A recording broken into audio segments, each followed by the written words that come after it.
छवि है कि मेरी आवाज तो आपको आ रही है, इतने दिन से मैं पढ़ा भी रहा हूँ, किसने क्या क्या चरितार्थ किया वो बताएं।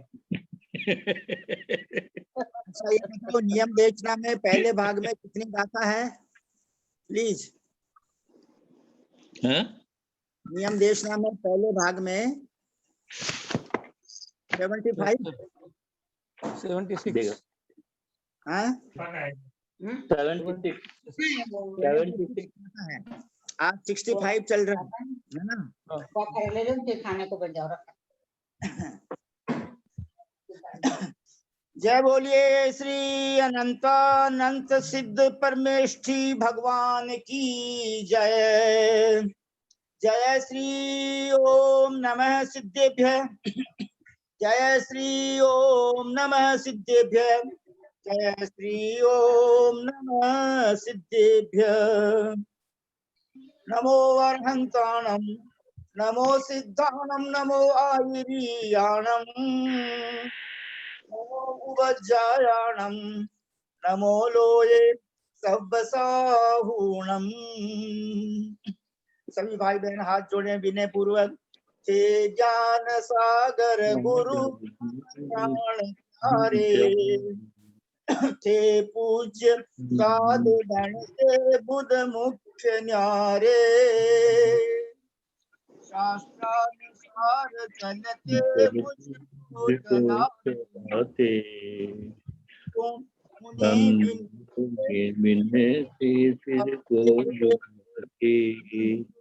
उन्हें विनय से सिर को झुकाते, बंदो उन्हें विनय से सिर को झुकाते। ओम नमिऊण जिणं वीरं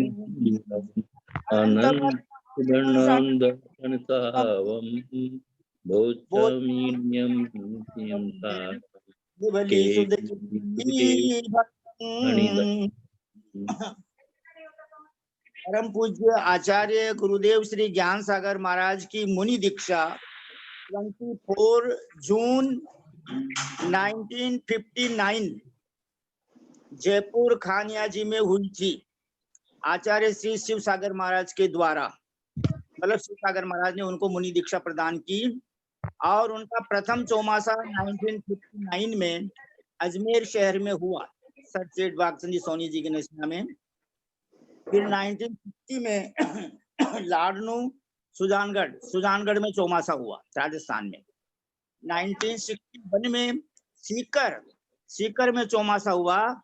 तो उन दिनों में 1960 और 61 के समय के बीच में श्रीमान केसी जैन भैया जी साहब, जो अभी अपने को समय सार का रहस्य समझा रहे हैं, उनको उनके दर्शन हुए गुरु महाराज के। कब? 1961 मान लो, यानी लगभग 40 और 20 60 वर्ष हो गए। जब वो 10-11 वर्ष के थे तो उनका जन्म 1949 का है। इस प्रकार अभी भी बहुत से लोग ऐसे हैं जिन्होंने गुरुदेव आचार्य ज्ञान सागर महाराज के दर्शन किए हैं और उनकी देशना सुनी है। अब बात यह है सोनू जैन जी कि उनके मुख से उच्चारण किए हुए एक भी शब्द अपने को सुनने को नहीं मिल सकते आज, क्योंकि किसी ने टेप रिकॉर्डर किया ही नहीं। अतः आपसे ये प्रार्थना है कि आप बिजोलिया में परम पूज्य मुनि पुंगव श्री सुधा सागर महाराज विराजमान हैं, उनके संग में क्षुल्लक धैर्य सागर महाराज जी हैं। तो आप बिजोलिया के किसी श्रावक का नंबर लेकर के आप मेरे को भेजें। तो गुरुदेव ज्ञान सागर महाराज ने जिन जिन ग्रंथों का हिंदी पद्यानुवाद किया है, वे पद्यानुवाद भी अभी गाने में आ जाएंगे। बहुत अच्छा पुरुषार्थ सोनू जैन जी आपने किया है, और आपने ये जो मैसेज डाला है मेरे को बहुत खुशी हुई कि जो उच्चारण में गलत होंगे उनका ऑडियो और वीडियो नहीं बनेगा, और वास्तव में राइट है। तो अपने को ऐसी कोई जल्दबाजी भी नहीं है। 25 तारीख तक, 26 तारीख तक, 27 तारीख तक, 28 तारीख तक, यानी उनके जन्मोत्सव जो जन्म दिवस आएगा उसके पहले अपने को एकदम शुद्ध उच्चारण पूर्वक ये प्राप्त हो जाए तो ये बहुत अच्छी बात है। अब मैं गाथा नंबर 65 का उच्चारण कर रहा हूँ। पासुग भूमि पदेशे गूढ़े उच्चारादिच्चा अहिष्ठा समिति हरे तत्स। इसकी संस्कृत छाया प्रासुत भूमि प्रदेशे गूढ़े रहिते परो परोधेन उच्चारादि त्याग है अहिष्ठा समिति। मैं श्रीमान भाई साहब जिनका मेरे पर बहुत उपकार है, उन्होंने मेरे को रत्नकर्ण श्रावकाचार पूरा 150 श्लोक इंग्लिश में पढ़ाया और जिन्होंने हमको समय सार पढ़ाया आचार्य प्रमुख सागर महाराज के संग में, और आचार्य श्री प्रमुख सागर महाराज जी को पढ़ाया, वहां पर चुल्लक जी को पढ़ाया, वहां जो दीदियां हैं जो आज माता जी बन गई है उन सबको पढ़ाया। ऐसे जिनागम के बहुत अच्छे अभ्यासी श्रीमान जयचंद जी भाई साहब से विनम्र प्रार्थना करता हूँ कि इस गाथा नंबर 65 का अन्वयार्थ, गाथार्थ और टीका पढ़कर हमको समझाने की कृपा करें प्लीज। गंगवाल साहब। जिनेंद्र सर, ये आप जो तारीफ कर रहे हैं वो ना करिए। मैं कोई विद्वान नहीं हूँ, मैं कोई किसी को ऐसा पढ़ाया नहीं है, मैंने तो सिर्फ वाचन किया था। मेरे को जितना समझ में आया उतना बताया था। जो सिर्फ इंग्लिश के शब्द मैंने हिंदी में ट्रांसफर किए थे और कुछ नहीं किया था। तो आप मेरी इतनी तारीफ मत करिए, लोगों को गलत फहमी हो जाएगी मेरे बारे में। अच्छा चलो अब आगे बढ़ते हैं। आपने 65 नंबर का गाथा पढ़ी, उसका मेरे को अन्वयार्थ, गाथार्थ और टीकार्थ पढ़ना है। जब 65 नंबर की गाथा मुनियों के शरीर संबंधी मल आदि छोड़ने की स्थान की शुद्धि का कथन है, या कहिए प्रतिष्ठापना। अन्वयार्थ, पासुक भूमि देशे मतलब प्रासुक भूमि के स्थान पर, गूढ़े मतलब गुड़, परोपरोधेन मतलब पर के उपरोध से, रहिए मतलब रहित, उच्चागारादिगाच्चो मतलब उच्चार आदि का त्याग है, उसी को तस् मतलब उसी को पैठा समिति प्रतिष्ठापन समिति होती है। प्रतिष्ठापन समिति की क्या व्याख्या कही उन्होंने कि प्रासिक भूमि के स्थान पर और गुड़ पर के उपरोध से रहित मतलब किसी का आना जाना वहां नहीं है ऐसी जगह पर, और वहां मौन व्रत रखना है, उच्चार आदि का त्याग है, उसी को प्रतिष्ठापन समिति होती है। गुप्त और दूसरों के उपरोध रुकावट से रहित प्रासुक स्थान में जो मल मूत्रादि का त्याग करता है उसके प्रतिष्ठा समिति होती है। शुद्ध निश्चय नए से जीव के शरीर का अभाव है। शुद्ध निश्चय, जीव तो हमारा है ही नहीं, पर का है, इसके लिए शुद्ध निश्चय नहीं के अभाव हिसाब से शरीर का अभाव है जीव को। अतः आहार ग्रहण रूप परिणति होती ही नहीं है, परंतु व्यवहार नहीं की अपेक्षा शरीर का सद्भाव है। अतः शरीर के रहने से आहार ग्रहण होता है और आहार के ग्रहण होने से मल मूत्रादि भी होते हैं। इसलिए संयमी जीवों को मूल मल मूत्र छोड़ने के स्थान का विचार करना आवश्यक है। वह स्थान जंतु रहित तथा दूसरों की रुकावट से रहित होना चाहिए। पूर्वोक्त स्थान पर शरीर धर्म मल मूत्रादि का त्याग करने के बाद उत्तर की ओर कुछ कदम जाकर, मल मूत्रादि का त्याग करने के बाद उत्तर की ओर कुछ कदम जाकर और उत्तर मुख खड़ा होकर फिर शरीर के हलन चलन आदि कार्यों को और संसार परिभ्रमण के कारणभूत परिणामों को छोड़कर सावधान हो संसार अवस्था के उपादान कारणभूत अपने आत्मा के एकाग्र चित्त हो चिंतन करके तथा शरीर की अपवित्रता का भी बार बार ध्यान करे। वास्तव में ऐसे मुनि के प्रतिष्ठापन समिति होती है। यति नाम को धारण करने वाले अन्य स्वैराचारी मुनियों के कोई समिति नहीं होती है।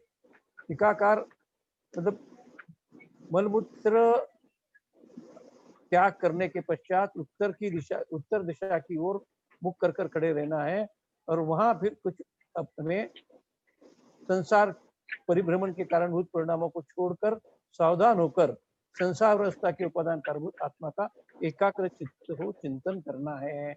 मतलब वहां चिंतन करना है हमको कि अपने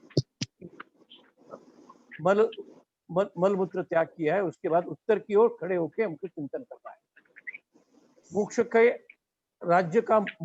राज्य का मूल कारणभूत ये समिति उन्हीं मुनियों की होती है जो कि जिन धर्म में कुशल और अपने आत्मा के चिंतन करने में तत्पर रहते हैं। ये समिति उन मुनियों के कभी नहीं होती जिनका कि चित्त कामदेव के तीक्ष्ण शस्त्र समुदाय से छिन्न भिन्न हो रहा है। ये एक समिति कहते हैं कि सिर्फ उन मुनियों की होती है कि जिनके कामदेव मतलब काम वासना संबंधी पूर्णतः त्याग हुआ है, उसके बारे में वो कुछ नहीं सोच रहे हैं। यह समिति उन मुनियों के कभी नहीं होती जिनका चित्त कामदेव के तीक्ष्ण समुदाय शस्त्र समुदाय से छिन्न भिन्न हो रहा है, जिनके ऊपर काम वासना का या उसका कुछ प्रभाव हो रहा है, ऐसे मुनिराजों को ये समिति नहीं होती है।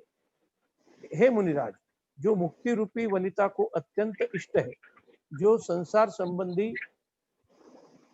भय रूपी अंधकार को नष्ट करने के लिए पूर्ण चंद्रमा की प्रभा के समान है, और जो तुम्हारी समीचीन दीक्षा रूपी कांता की सखी है, उन समितियों के समूह को तो अच्छी तरह समझकर आनंद पूर्वक जिन धर्म प्रणीत तब से प्राप्त होने वाली अविनाशी अद्भुत फल की रक्षा कर।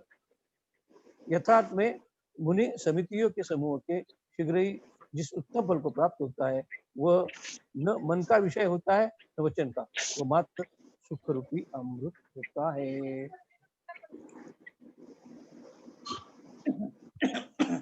बहुत सुंदर साहब, बहुत सुंदर। आदरणीय विजया बहन जी ठोलिया साहब, नागपुर निवासी, आपसे विनम्र प्रार्थना है कि इस गाथा पर परम पूज्य गणिनी रत्न आर्यका श्री ज्ञानमती माता जी ने जो टीका का अर्थ लिखा है, उपदेश लिखे हैं, भावार्थ लिखा है, उसको जो है आप पढ़कर हमको सुनाने की कृपा करें और समझाने की कृपा करें। प्लीज विजया बहन जी ठोलिया, नागपुर। प्रणाम जय जिनेन्द्र भैया जी, प्रणाम प्रणाम प्रणाम सभी को, जय जिनेन्द्र। गाथा नंबर 65। पासुक भूमुपदेशे गूढ़े रहिए परो परो है न, उच्चारादिच्चा गो पैठा समिति हवे तस। अब यहाँ 4 समिति का वर्णन तो हो गया था। आप यहाँ 5वीं जो समिति है बची हुई, जिसको अपन कहेंगे प्रतिष्ठापना, या इसका दूसरा नाम विसर्ग समिति भी है। प्रासुक भूमि स्थान जो कि एकांत है और दूसरों के रोक टोक से रहित है, जो वहां पर मल मूत्र आदि का त्याग करते हैं, उनके प्रतिष्ठा समिति होती है। हरितकाय, तरसकाय, जीवों से रहित निर्जंतुक स्थान और छिद्र बील से रहित स्थान प्रासुक है। गुड़ अर्थात मर्यादित, जो लोगों की चक्षु का विषय नहीं है तथा जो दूसरों के विरोध से रहित है, ऐसे स्थान में जो साधु मल मूत्र थूक कफ आदि शरीर के मल का विसर्जन करते हैं, उनके यह प्रतिष्ठापना समिति होती है। उसी को और भी खुलासा करते हैं। जो साधु निर्जन निषेध रहित जंतु रहित स्थान में पहले अपने नेत्रों से देखकर पुनः पिचिका से संशोधित करके अपने शरीर के मल मूत्र कफ नाक मल वमन आदि विकृति को छोड़ते हैं, वे 5वीं समिति के धारक होते हैं। प्रयत्न पूर्वक इस समिति के पालन करने से दीप्त वृद्धि, तप्त वृद्धि आदि अनेक वृद्धियां उत्पन्न हो जाती है, जिनके निमित्त से आहार को ग्रहण करके भी उनके मल मूत्रादि नहीं होता है। पुनः वे महामुनि आहार को भी छोड़कर अपनी आत्मा से उत्पन्न ज्ञान रूपी अमृत का आस्वादन करते हुए शरीर से भी पृथक अशरीरी होने योग्य हो जाते। कितना बड़ा महत्व बताया उन्होंने इस समिति का। ऐसा जानकर मुनि और आर्यिकाओं को प्रीति पूर्वक इन समितियों का पालन करते रहना चाहिए। इस समिति के प्रभाव से ऐसी वृद्धियां प्रकट हो जाती है कि जिससे पुनः मलमूत्र आदि ही न उत्पन्न हो सके। पुनः वे महामुनि विशेष तपश्चर्या के बल से आत्मीय सुख का अनुभव करते हुए एक न एक दिन शरीर से भी मुक्त होकर अशरीरी सिद्ध भगवान हो जाते हैं। इस प्रकार सम्यक प्रवृत्ति की सूचना को करने वाले 5 सूत्रों द्वारा दूसरा अंतराधिकार समाप्त हुआ। अब इसके आगे व्यवहार निश्चय रूप गुप्ती का लक्षण निरूपित करते हैं। यहाँ समाप्त हुआ है भैया जी। अब आगे गुप्तियों का वर्णन चलेगा जी। बहुत सुंदर। आदरणीय सोनू जैन जी सीए, इस 65 नंबर गाथा का हिंदी पद्यानुवाद पढ़ने की कृपा करें। और तत्पश्चात परम पूज्य आचार्य रत्न विद्यासागर महाराज के वचन जो नियम देशना में छपे हैं इस गाथा पर, वो हमको पढ़ करके सुनावे और समझाने की कृपा करें प्लीज। कौन हो जाएंगी सीए?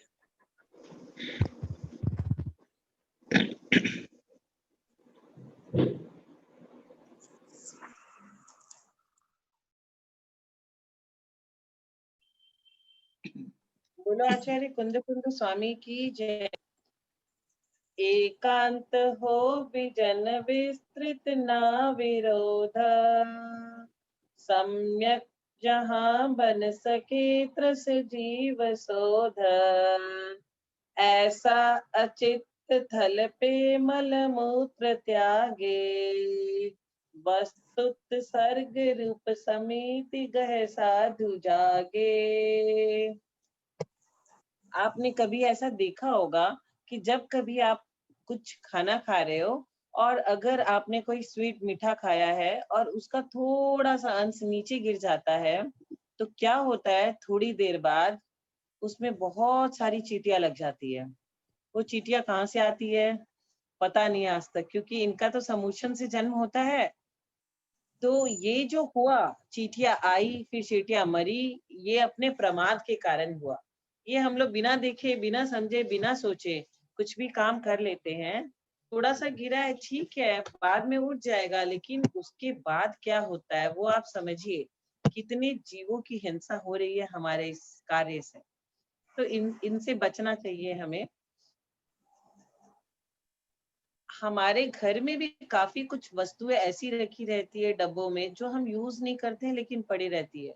फिर बहुत दिन बाद जब उसको खोला जाता है उसमें छोटे छोटे जीव पैदा हो जाते हैं। इन सब का दोष हमें लगता है। हमारे भैया पंकज भैया जी इस पे कितना दिन तक लगातार प्रवचन किए हैं कि अनर्थ दंड के पाप से बचो और ये सारे परिग्रह से बचो जो तुम्हारे घर में यूज में नहीं आ रहे लेकिन हम भर भर के रखे हैं, और उसमें जो जीव पैदा हो रहे हैं उसका पाप जो हमें लग रहा है। आप सभी को ही अगर चिंतन करोगे, सबके घर में कुछ ना कुछ ऐसा मिलेगा जो हमें जरूरत नहीं है, कभी भी जरूरत नहीं होगी, लेकिन हम लोग रख लेते हैं कि पता नहीं कब जरूरत पड़ेगी। तो हमें अनर्थ दंड से भी बचना चाहिए। आचार्य भगवान कुंद स्वामी समितियों का कथन करते हुए अंतिम 5वीं प्रतिस्थापन समिति के विषय में कह रहे हैं कि प्रासुक भूमि, जिस भूमि में हरी घास न हो मतलब न हो। हमें डॉक्टर भी बोला है हरी हरी घास पे सुबह चलना, आंखों की रोशनी तेज हो जाएगी, चश्मा उतर जाएगा, तो भी हमें चलना नहीं है। जिस भूमि में त्रस्त जीव न हो, जिस भूमि में छिद्र भी न हो, ये ध्यान रखना।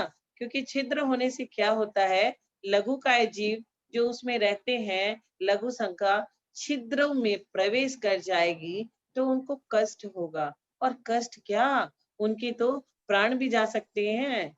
इसलिए प्राशुद्ध भूमि निश्छिद्र निर्जंतुक होनी चाहिए। कुछ कहते हैं कि हम तो महाराज बन ही चुके हैं, हम तो नंगे हैं, काहे की शर्म। लोक मर्यादा, लोक व्यवस्था और आगम व्यवस्था, इन पर ध्यान रखना होगा। स्थान गूढ़ मर्यादित और एकांत होना चाहिए। आचार्य महाराज कह रहे हैं कि आप नंगे हो तो कहीं भी मल विसर्जन को बैठ जाए नहीं।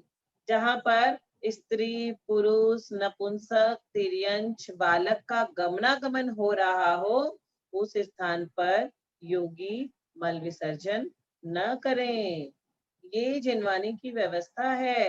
मार्ग हो, जन समुदाय को दिख रहा हो, विशाल घनी छाया वाला वृक्ष हो, जहाँ लोग गाय बैल आदि आकर बैठते हो, वहां पर आपको मल विसर्जन नहीं करना चाहिए।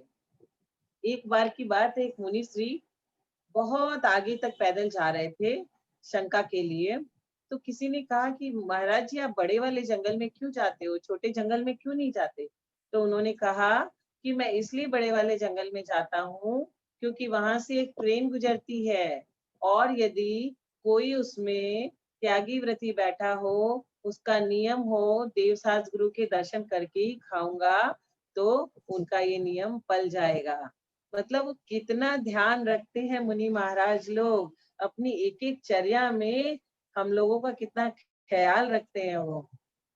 आपको गूढ़ प्रायश्चित मर्यादा से युक्त जहां पर किसी का विरोध न हो वहां जाना चाहिए। आप किसी के खलिहान में जाके बैठ गए, किसी के मकान में या उसके सामने बैठ जाए, ऐसा न करे। जहां जन समुदाय के बैठने का स्थान हो वहां मल विसर्जन न करे। मल विसर्जन के पूर्व निस्सही शब्द का उच्चारण करे, क्योंकि हो सकता है कि वहां कोई देव उपस्थित हो। हम कहीं पे भी जंगल में कभी हमें शंका की जरूरत होती है, हम गाड़ी रुका के चले जाते हैं ना, तो हमें क्या करना चाहिए, वहां निस्सही बोल देना चाहिए। वैंतर जाति के देव यदि वहां पे विराजमान है तो निस्सही बोलने से वे हट जाते हैं।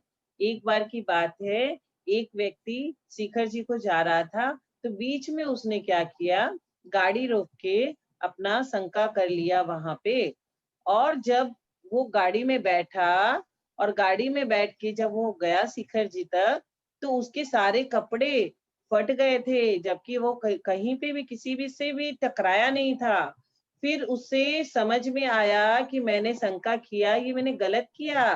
फिर वो वापस उसी स्थान पे आके निस्सही करके देवता से, मतलब व्यंतर जाति के देव से कुछ माफी मांगा, और जाके फिर देखता है तो कमरे में उसके कपड़े फिर वैसे के वैसे जुड़े हुए उसे मिले।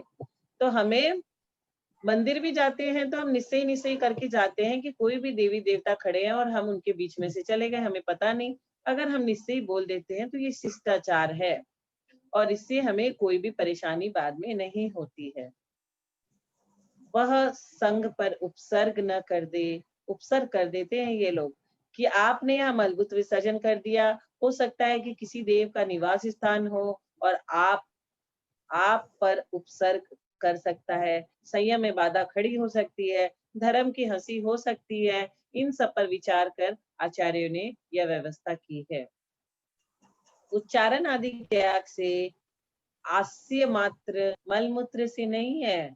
मलमूत्र के अलावा खखार, थूक, श्लेष्मा, नाक के मल आदि से भी है। आपको पता है परम पूज्य आचार्य गुरु विद्यासागर जी नहीं थूकने का भी नियम लेके रखे हैं। कैसा कैसा नियम पाल लेते हैं वो। इनको भी छोड़ने के लिए उचित स्थान देखना चाहिए। आपने कहीं भी नाक कमल निकाल दिया, मक्खी आकर चिपक गई, तुमने तो जाल फैला दिया। आपको मिट्टी से ढकना चाहिए। आपने कहीं भी थूक दिया, छिनक दिया, लोगों के घिन होने लगी, ऐसा काम कभी मत करना। कुछ लोग तो ऐसा करते हैं, हम जैन भाषा में खाना खा रहे हैं, इधर थालियां पड़ी है और वहां जाके छिनक रहे हैं, जो मन आया वही कर रहे हैं। कुछ विवेक रखना चाहिए लोगों को। आचार्य भगवान मुनियों के शरीर के मलादि त्याग करने के लिए प्रासुक शुद्ध स्थान का कथन कह रहे हैं। शुद्ध निश्चय से जीव के शरीर का अभाव होता है और देह का अभाव होने भोजन ग्रहण करने की परिणति नहीं है। जब भोजन का ग्रहण ही नहीं है तो मलमूत्र किसका। आप एकासन कर लो, उपवास कर लो, शरीर की धातु प्रधातु सूख जाएंगी। कैसे सूखेंगी आपकी, जैसे सीता सती थी, कितनी सुंदर थी कि स्वर्ग की अप्सराएं को शर्म आ जाती थी उनको देख करके कि ये इतनी सुंदर। लेकिन जब वो माता जी बनी, उन्होंने इतने व्रत किए, इतने उपास किए कि वो ऐसी पतली सूखी हुई लगने लगी कि कोई पहचान नहीं पाता था कि ये वही सीता माता है। कितना ही बड़ा जुकाम हो, आप उपवास कर लो, अपने आप ठीक हो जाएगा। ये तो मैंने अब आजमाया है। जब मेरी तबीयत थोड़ी खराब लगती है ना, तो मैं कोई भी ग्रंथ उठा के बैठ जाती हूँ, तो मुझे पता ही नहीं चलता है मुझे कहाँ दर्द हो रहा था और क्यों हो रहा था और कब वो दर्द वापस चला गया। ये आप भी ट्राई कर सकते हो। और वरना दर्द में पड़े रहोगे 2 घंटे तक बिस्तर में, कुछ नहीं होगा, और 2 घंटे अपना कोई भी अच्छा सा आसान सा इजी सा ग्रंथ निकाला और पढ़ लिया या कुछ ऑडियो सुन लिया, तो आप ठीक भी हो जाओगे और आपको पता भी नहीं होगा। जितना आप अधिक भोजन करोगे उसकी वृद्धि होगी। निश्चय से शरीर ही नहीं है तो अन्नादि का ग्रहण नहीं है, तो मल का उत्पन्न होना भी संभव नहीं है। व्यवहार न से देह पाई जाती है। जब देह होगी तो आहार ग्रहण करना पड़ेगा, क्योंकि बिना भोजन की ये शरीर चलने वाला नहीं है, और शरीर नहीं चलेगा तो साधना भी नहीं आएगी। हमें शरीर का उतना ध्यान रखना है कि हम इससे काम ले सके। हमारे गुरुदेव कहते हैं शरीर तो हमारा नौकर है, इसे खटाओ, इसे काम करवाओ। आहार ग्रहण करने से मलमूत्र आदि होते हैं। संयमधारियों के लिए मलमूत्र विसर्जन के स्थान है, वो कैसे हो? निर्जतुक यानी जंतु रहित, दूसरे के विरोध से रहित हो, ये भी ध्यान रखा जाता है। आप बैठ गए, किसी ने पत्थर फेंक दिया, अतः साधुओं को बहुत ध्यान रखना चाहिए। आप कोई मर्यादा के विरुद्ध काम किया तो आप तो चले जाओगे, भोगना किसको पड़ेगा? समाज को। साधु तो विहार करते हैं, आज यहाँ कल वहां, फिर समाज के ऊपर दूसरे समाज के लोग आएंगे और फिर झगड़ा स्टार्ट हो जाएगा। आप किसी के कल्याण में चले गए, उसने पत्थर मार दिया, आपने उसे क्षमा कर दिया और वापस आ गए। 4 व्यक्ति जो आपके भक्त थे लड़ने पहुंच गए, दोनों के सर फूट गए, क्योंकि हमारे गुरु महाराज तो कुछ बोलते नहीं। एक दिन आचार्य जी को किसी ने कहा आप लुच्चा और लफंगा हो, तो महाराज जी ने कहा हाँ, मैं अपने हाथों से केस लुच करता हूँ, मैं लुच्चा हूँ, मैं कपड़े नहीं पहनता हूँ इसलिए मैं लफंगा हूँ। तो किस व्यक्ति का क्या भरोसा, कब कौन व्यक्ति क्या बोल दे हमारे आचार्य को, हमारे गुरु को। तो आचार्य और गुरु तो जवाब देते नहीं, लेकिन भक्त जन है वो एकदम उकल जाते हैं। आपकी भूल का परिणाम हुआ कि उनके जन्म तक का बैर बन गया, वो जन्मों जन्मों का बैर चला रहे हैं उन लोग। इसलिए हर समय मर्यादा का ध्यान रखना बहुत जरूरी है। आपने किसी स्थान पे मल मूत्र विसर्जन किया, शुद्धि को चले आए, आगम कह रहा है कि वहां कुछ देर खड़े रहो और विचारो कि शरीर के योग से कितने स्वादिष्ट सुंदर सामग्री खाई थी, वो सारी की सारी कैसी हो गई। कितने सुंदर पकवान जिसको बनाने में हमारी महिला पूरा पूरा दिन लगाती है, इतने सुंदर सुंदर पकवान, और उसका क्या हाल हो गया, जिसे आपको वैराग्य की भावना बनी रहे। इस शरीर को कितना ही खिलाओ पिलाओ, लेकिन उसको मल ही बनना है। उद्देश्य है योगी बल रहा है, उनका मल के स्थान पर भी तो रहा है, क्या मैं खा के करूं, खा के क्या होगा। यह श्रमण की जागृति है, इसलिए आगम में साधु को जागृत कहा है। उन्हें सदैव अपनी समितियों में जागृत रहना है। अब माना कि शरीर में रोग हो गया, पेट गड़बड़ हो गया, अब देखना कितनी चित्रता है। एक तो शरीर का धर्म और एक तरफ जीव तड़फ रहा है। हे भगवान, ऐसा क्या है, 2 इंद्रिय जीव तड़फ रहे हैं, उसका भी मुनि प्रायश्चित करते हैं। कभी कभी शरीर में मीठे के कारण, वनस्पति के कारण, पानी के कारण कृमियां हो जाती है। कुछ बच्चों को भी कृमियां हो जाती है, जो बहुत लॉजेस खाते हैं, चॉकलेट खाते हैं, उनको भी हो जाती है। हमारी किसी असावधानी के कारण इतनी जीव को तड़पना पड़ा है, उसके महाराज प्रायश्चित करते हैं, कि जान तो उनमें भी है ना। तो प्रतिमाधारी है, इस पर ध्यान ही नहीं देते हैं। आप संडास में जीवों का पिंड वहां पहले से उपस्थित है, आपका गर्म मल गिरा तो उन जीवों का क्या होगा, तो हिंसा होगी। अब आप स्वयं सोचिए कि धर्म क्या है। नियम के लिए समितियों का गठन किया गया है, कितनी दृष्टि है। जब योगी शीत प्रदेश में गमन करे, गर्म प्रदेश से तो पिच्छी से पूरे शरीर का मार्जन करे, क्योंकि गर्म प्रदेश के जो जीवाणु है उनका शीत प्रदेश में मरण हो जाएगा। मछली को पानी से निकालोगे तो क्या हो जाएगा, वो बाहर आके मर जाएगी। ऐसा ही धूप से छाया में, छाया से धूप में, उसमें प्रमाद नहीं होना चाहिए, चाहे कितनी भी बार करना पड़े। यही साधक की दृष्टि है। धन्य है साधु की चर्या। नीचे एरिया पर दृष्टि चल रही है, ऊपर आदान निक्षेपण समिति चल रही है। लाल खेत की मिट्टी थी, आगे काली मिट्टी दिख रही थी, रुक गए, उस मिट्टी का मार्जन किया, इसके बाद आगे गमन किया।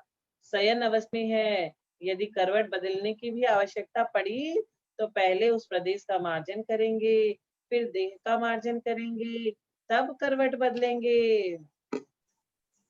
आपको पता है सुबल सागर महाराज जी सोते नहीं है, बैठ के ही अपना थोड़ा सा रेस्ट कर लेते हैं रात में। वो पूरा अपने लोग जैसे पूरा लंब लेट हो के सोते हैं, वैसे वो सोते भी नहीं है। सुबल सागर महाराज जी का ऐसा है। यह है योगी की चर्या, इसमें प्रमाद को कोई स्थान नहीं है। कोई कहता है कि इतनी दूर सोच के लिए जाने पर समय नष्ट होता है। योगी घूमने नहीं जा रहे हैं, प्रतिष्ठापन समिति का पालन करने जा रहे हैं। गृहस्थ ग्रंथ लेकर स्वाध्याय करता है, पढ़ता है कि महाराज 4 हाथ भूमि देखते हैं, या आपका स्वाध्याय हो गया। साधु 4 हाथ भूमि देखकर चल रहे हैं, यह क्रिया रूप स्वाध्याय है। आपने पढ़ा कि साधु सर्व टाल करके आहार लेते हैं। साधु ऐष्णा समिति का पालन करते हुए आहार ले रहे हैं, भोग भोग कर कर्मों की निर्जरा कर रहे हैं, क्योंकि साधु ही कर्मों की निर्जरा कर सकते हैं। हम गृहस्थ जब तक प्रतिमाधारी नहीं है, हमारे कर्मों की निर्जरा कभी नहीं हो सकती।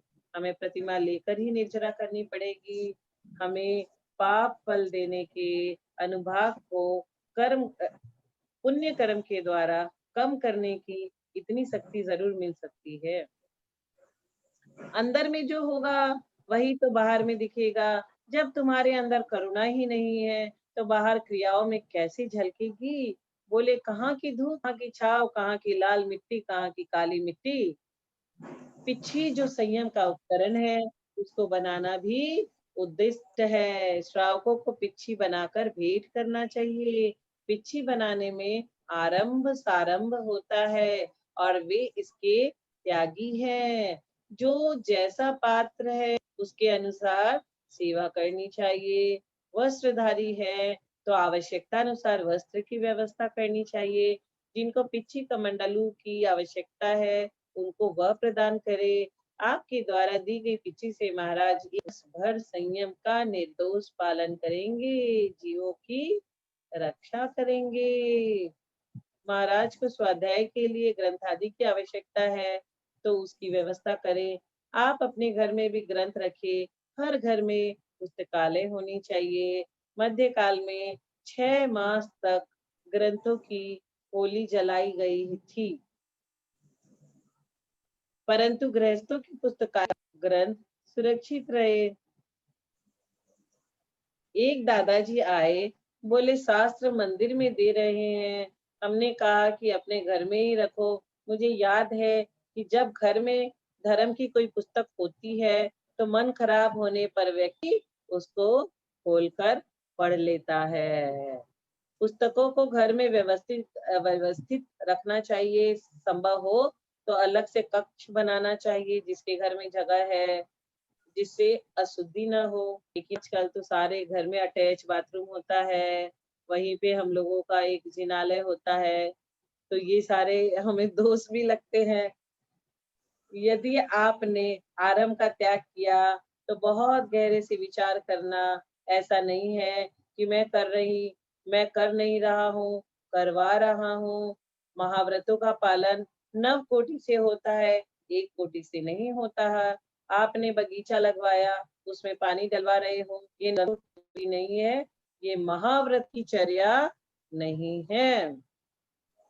आपने पानी डाला, ये हिंसा है, और पानी नहीं डाला तो वृक्ष सूख रहे हैं। अब बड़ी समस्या है। कहीं पीपल आदि का वृक्ष लग गया, कितने जीव उत्पन्न हो रहे हैं, मर रहे हैं। समस्त हिंसा के भागी कौन बनेगा? आप बनोगे। अतः बड़ी सावधानी से रहो और समितियों का पालन करो। टीकाकार पद्म प्रमलधारी देव समितियों के पालन करने का महत्व और उसका फल बताते हुए कह रहे हैं कि आज कह रहे हैं हमें कि जो यति समितियों का कुशलता पूर्वक पालन करता है और अपनी आत्मा के चिंतन में लीन रहता है, वह मुक्ति साम्राज्य को प्राप्त करता है। जो मुनिगण कामदेव के तीक्ष्ण बाणों से पीड़ित रहते हैं, वे समिति का पालन ही नहीं कर पाते। जो मुनि अपनी आत्मा के स्वरूप का चिंतन करते हैं, पर पदार्थों से अलग रहते हैं, उनके प्रति विरत हैं, वे ही पूर्ण समितियों का पालन कर पाते हैं और उन्हीं के लिए ये समितियां मोक्ष प्राप्ति का हेतु है। जो संसार के विषय सुखों, शरीर के सुखों में आसक्त रहे, उनको समिति का ही पालन अत्यंत दुर्लभ है। अतः समिति का पालन ही नहीं होता, मोक्ष की तो बात दूर है। जो यदि इन समितियों का पूर्ण रूपेण पालन करता है, उसे मुक्ति रूपी होती है। वह कैसी है? वह भव अर्थात जन्म मरण के अंधकार को दूर करने वाली स्थलतादायी चांदनी के समान है। जो इन समितियों को हर्षपूर्वक धारण करता है, वह अनुपम ध्रुव फल अर्थात मोक्ष फल को प्राप्त करता है। हमारे महाराज समितियों का उपसंहार करते हुए कह रहे हैं, इन समितियों के पालन से मुनिराज अनुपम फल को प्राप्त हैं, जिसका वर्णन शब्दों से नहीं किया जा सकता, जिसका वर्णन मन से भी संभव नहीं है। वह केवल सुख अद्भुत है। वह अनुपम अद्भुत फल मोक्ष है, जो सदा सुखमय है, अविचल अविनाशी है। यदर्थ मात्रा। हाँ बोलिए प्लीज, यदर्थ मात्रा विजया बहन जी। तद्वाक्यहीनं मया प्रमाद्याद्यति किञ्चिनोक्तं तन्मे क्षमित्वा विदधातु देवी सरस्वती केवलबोधलब्धिं बोधि समाधि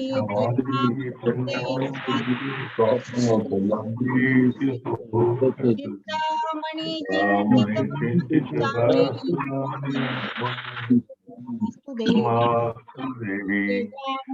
सुजे लोकालोक्यो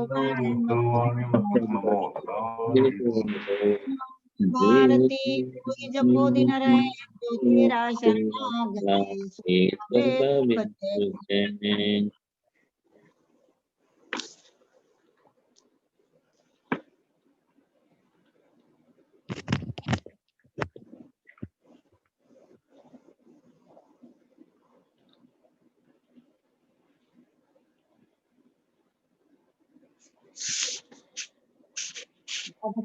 जिनवानी माता की जय। नियम सार ग्रंथ राज की जय। आचार्य कुंद कुंद देव की जय। जय। सभी को जय जिनेन्द्र। सभी को जय जिनेन्द्र। जय जिनेन्द्र भाई साहब। अशोक जी पंडिता भाई साहब प्रणाम। हाँ जय जिनेन्द्र। अष्टमी के दिन कौन से तीर्थंकर भगवान का कौन सा कल्याणक है? शीतलनाथ भगवान मोक्ष कल्याणक।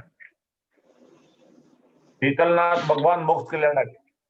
अच्छा, और भी है? दो तीर्थंकरों के और हैं? मेरे से एक ही। अच्छा अच्छा, और देखते हैं।